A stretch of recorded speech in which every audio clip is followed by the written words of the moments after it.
the concept of death and has really been the driving force of humanity. It is something that humans have questioned and been trying to grasp since the beginning of time.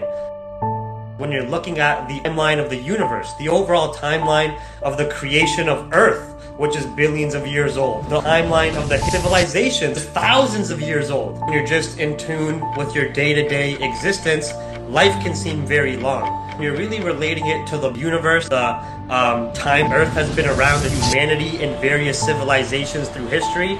Our lifetimes essentially are a snap of a finger. We have had huge feats in terms of humanity, civilization, development of societies and structure and cities, technological innovations, luxuries, privileges, and pleasures. Man has accomplished a lot through his progression on this earth over the years. As civilizations have progressed, has never been able to conquer death. People may not like to talk or think about these kind of things. Through the history of humanity, man has never been able to understand death, the purpose of life, what our existence is for, what we're supposed to be doing here. Is there a meaning to all of this? When people think about death, you're gonna get these feelings of unknown, confusion, dread, sadness. You're gonna think of your family, loved ones, who you are close to, dying, perishing away. Whether it be for natural causes, tragedy, you will never be able to see this person again, and you have no idea why. We have answers to so many questions within our lifetimes, but this is something we've never had an answer to. Death is the reason that humans have concepts of like reincarnation, heaven. We're only created because there are no real answers to death. What is the point? Our friends, family members die, I'm gonna die.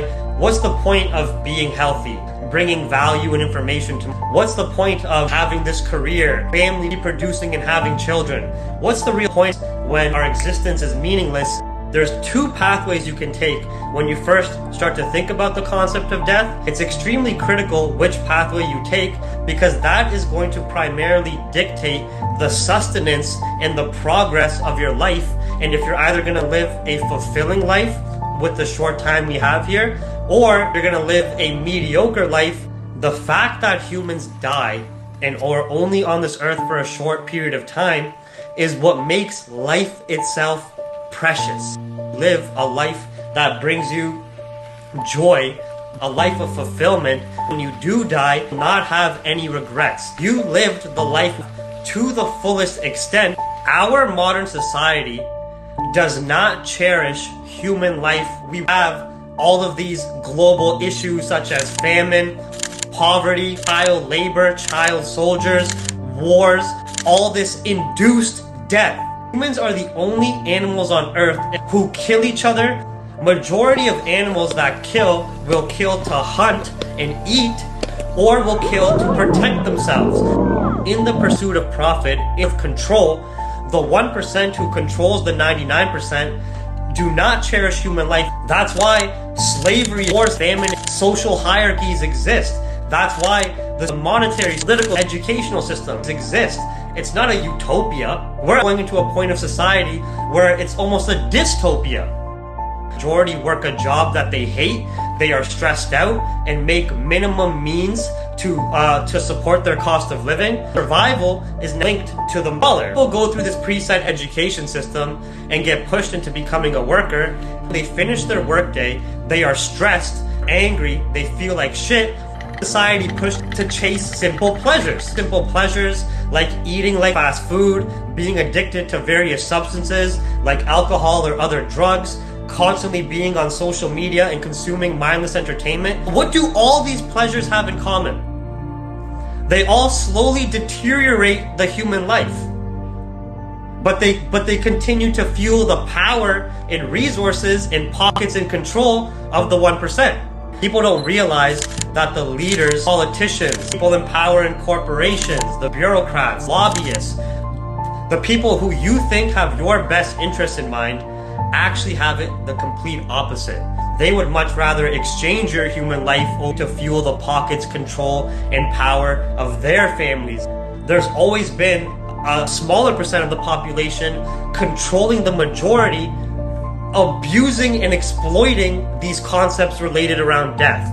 They don't have to work. They don't have to stress about bills, worry about paying for medicine, or paying for their cost of living. Majority of a human being's stress is linked to money. Losing loved ones and family friends, the largest contributing factor to a declination in your health is stress. Stress can make any illness, negative thought, 10 times larger. Majority that cannot handle the stress. To deal with the stress in the short term, they go towards these dopamine hits and temporary pleasures that only further deteriorates their life. The main takeaway: number one, death is inevitable. Number two, when you think about death, you are going to be flooded with the feelings of despair, dread, sadness, confusion, the unknown.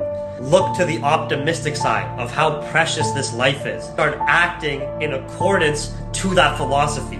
You shouldn't be fueling your body and eating like shit, addicted to these various substances. You shouldn't be consuming mindless entertainment and constantly involving yourself in short-term satisfactions. You should be wanting to help your loved ones and family, give them advice and talk to them and really interact with them, not just fucking talk and text once in a while. Go see them if you can. Go let them know how you feel about them, that you appreciate them. Do everything you can to bring value to yourself, to live your life to the fullest, because there's nothing more precious than this. Because at the end of the day, we all gotta die.